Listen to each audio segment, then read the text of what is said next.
Bukan tanpa alasan bila Pangeran Mangkubumi memilih bagian barat Mataram. Meski pasca perjanjian Giyanti, VOC sejatinya menghendaki Pangeran Mangkubumi berkedudukan di Surabaya. Apalagi tahun 1700-an, kawasan barat Mataram ini adalah hutan belantara yang dikenal sebagai Alas Beringan atau Alas Pabringan. Sebelum dilanjutkan, subscribe kanal ini lebih dulu, like, komen, dan share, serta dentingkan lonceng agar kanal ini bisa terus mengunjungi dengan informasi menarik lainnya. Posisi strategis Alas Beringan dan untuk mendekati kota gede yang menjadi ruh kerajaan Mataram Islam menjadi pilihan Pangeran Mangkubumi yang sejatinya banyak berkegiatan di Kedu.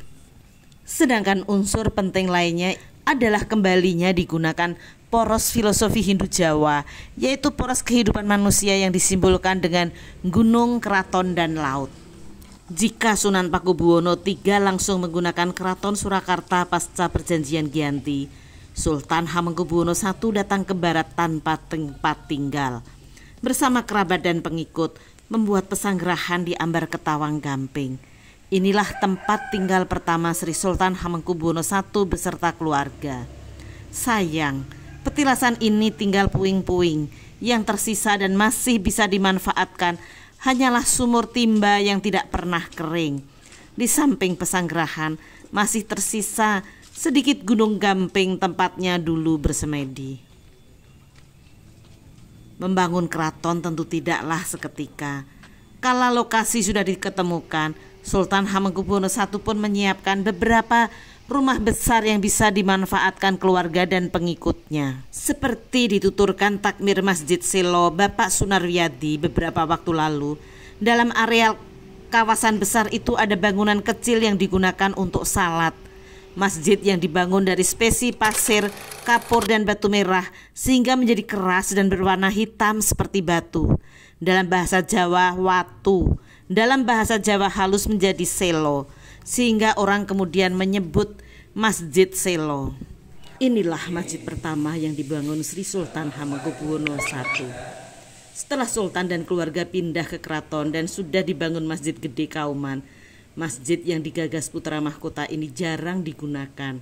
Bahkan akhirnya hanya digunakan untuk tempat menyimpan keranda. Kolam di sekitar masjid pun dijadikan tempat membuang sampah. Masjid bersejarah yang berada di salah satu gang sempit di Panembahan ini kembali digunakan tahun 1965. Sedang bangunan pertama dan merupakan bangunan tertua di Keraton Ngayogyakarta Hadiningrat adalah Bangsal Kamandungan Kidul. Bangunan Bangsal Kamandungan Kidul diboyong Sri Sultan Hamengkubuwono I dari desa Karangnongko Sragen yang dulu bernama Sukowati. Dahulu bangunan tersebut merupakan tempat tinggal Pangeran Mangkubumi saat masih berperang melawan VOC. Kamandungan dalam bahasa Jawa kuno berarti kandungan. Terdapat jalan menuju pintu masuk Bangsal Kamandungan yang sejatinya melambangkan rahim perempuan. Bangsal Kamandungan disebut Pengageng Tepas Dworopuro Kraton Ngayogyakarta KRT Jatiningrat, merupakan direksi kit waktu membangun keraton atau tempat rencana proyek pembangunan keraton. Di sini diletakkan gambar-gambar rencana pembangunan keraton. Setiap saat Sri Sultan Hamengkubuwono I mirsani atau melihat sampai di mana pembangunannya. Meski menyimpan sejarah panjang terkait pendiri Keraton Ngayogyakarta Hadiningrat, kondisi Bangsal Kamandungan tidak seindah kagungan dalem bangsa lainnya. Bangunan ini masih tampak sangat asli. Semasa zaman HB1 dan 2 dulu, kawasan ini dimanfaatkan untuk geladen perang. Kini, latar Kamandungan digunakan untuk geladen jemparingan keraton setiap Selasa sore. Inilah 3 bangunan pertama Sri Sultan Hamengkubuwono I.